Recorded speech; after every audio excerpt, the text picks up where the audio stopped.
تین قسم کی عورتیں بے وفا ہیں۔ وہ عورت جو باریک لباس پہنتی ہو اور اپنے جسم کی نمائش کرتی ہو، ایسی عورت بھی بے وفا اور بیکار ہے۔ نمبر 2، ایسی عورت جو اپنے خاندان کی پیٹھ پیچھے برائی کرتی ہو، ایسی عورت بھی بے وفا اور بیکار ہے۔ نمبر 3، وہ عورت جو زیادہ گھومنے پھرنے کی عادی ہو اور گھر میں رہنے کی بجائے بازاروں میں چکر لگاتی ہو، ایسی عورت بھی بیکار اور بے وفا ہے۔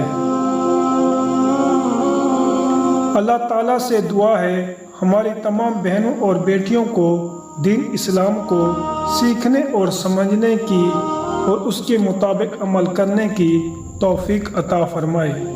آمین ثم آمین یا رب العالمین۔